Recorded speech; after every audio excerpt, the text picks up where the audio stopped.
I bought a haunted painting and creepy things happened to me. It all started with an art auction on a rainy Thursday evening. I wasn't even supposed to be there. My friend Claire had a last-minute emergency and handed me her invitation.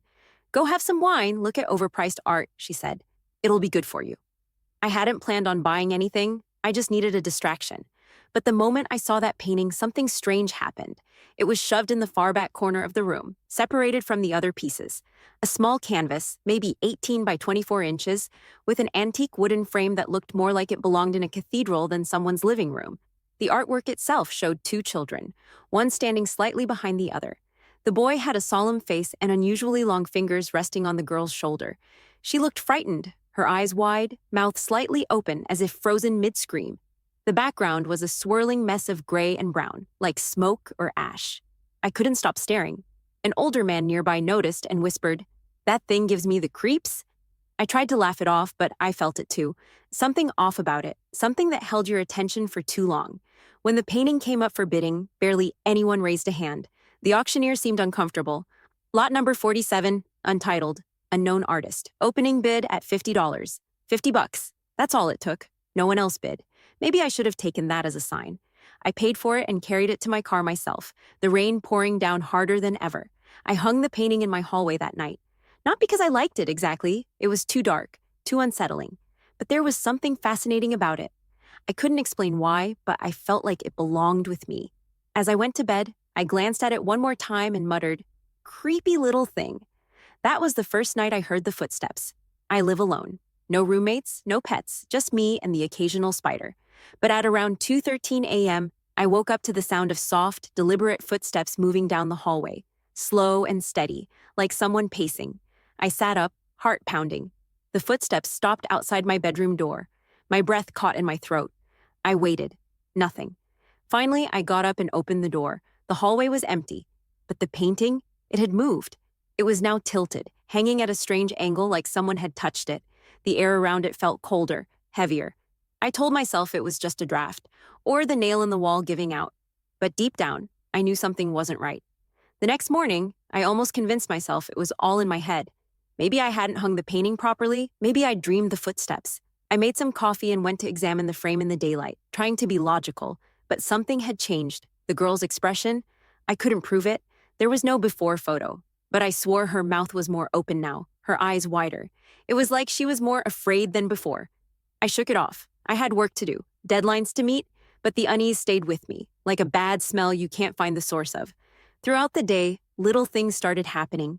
My phone kept glitching, apps opening and closing on their own. Lights flickered when I walked past. The hallway where the painting hung felt colder than the rest of the house. That night, I decided to take it down. I figured if it was causing so much stress, I could just store it in the attic. I grabbed a chair and reached up to unhook it. My fingers had barely touched the frame when I felt it. A sudden jolt, like static electricity, strong enough to sting. I flinched, stumbling backward. The painting didn't budge. I tried again. Same jolt. This time, I swore I heard a faint whisper, almost like breath close to my ear. "Don't." I froze. I stood there for several seconds, heart thudding in my chest. Then I did what any sensible adult would do. I turned around, went to my bedroom, locked the door, and left the hallway light on. The whispers returned that night. I woke at 3:07 a.m., the room dimly lit from the hallway glow, but something was off. It took a second to realize that the light was pulsing. Not flickering, pulsing like it had a heartbeat. A low hum buzzed in my ears. I reached for my phone. It was dead. And then I heard it again. The footsteps. This time, they didn't stop at my door. They passed it. I listened, frozen, as the steps moved down the hall toward the living room. Then silence. I stayed in bed, every muscle tense, until dawn. When I finally stepped into the hallway, I stopped dead in my tracks. There were smudged handprints on the wall beneath the painting, small, child-sized prints, leading away from the frame and down the hall.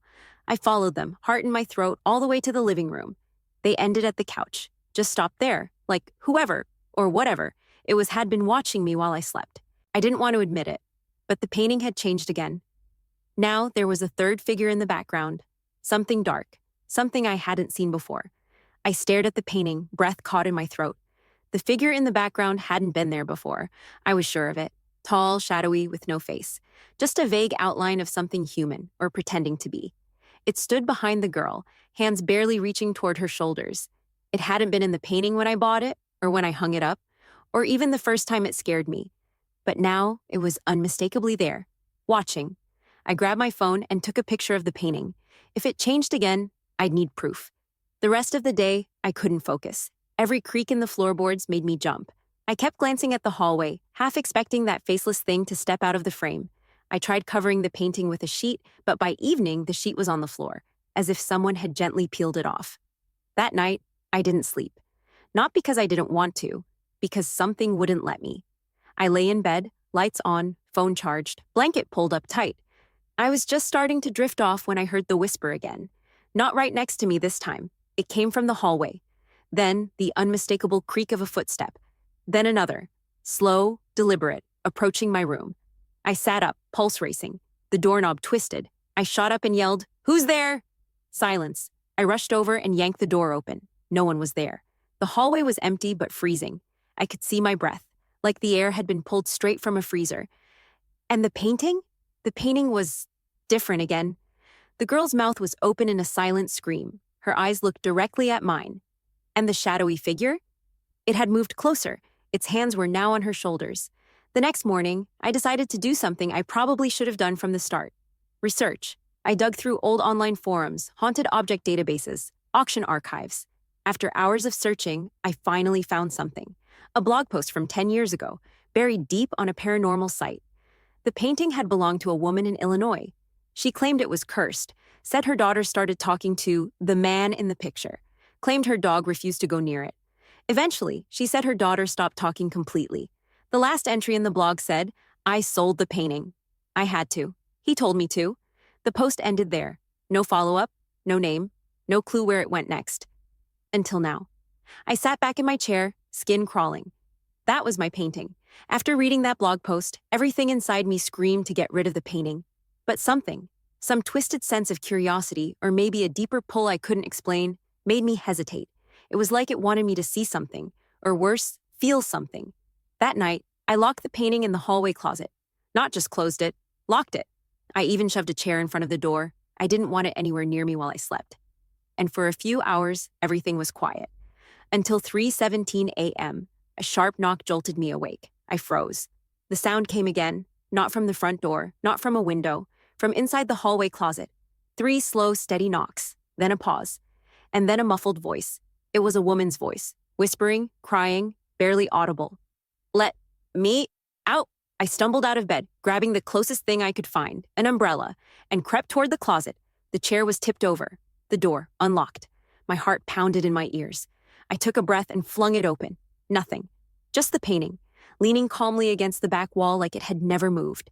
But now the girl in the painting had tears running down her face. Her lips twisted into a terrified, silent plea. Her hands were pressed flat against the canvas, like glass. I slammed the door shut again and ran back to my room.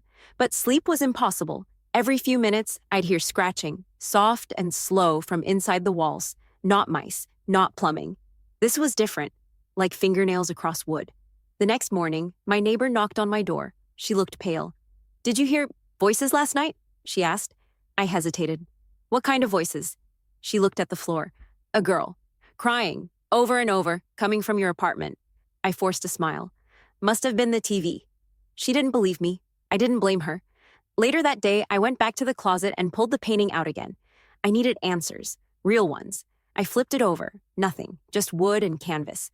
But then, hidden under the frame, something caught my eye. Etched in the wood, so faint it was almost invisible, was a name, E. Dahlia, and beneath it, an address. It wasn't far, a short drive out of town. I looked at the painting one last time. The girl's face was blank now, empty, like she was waiting. I grabbed my keys. I needed to know who she was, or what she was. The address carved into the frame led me 30 miles outside town to a narrow, cracked road lined with dead trees.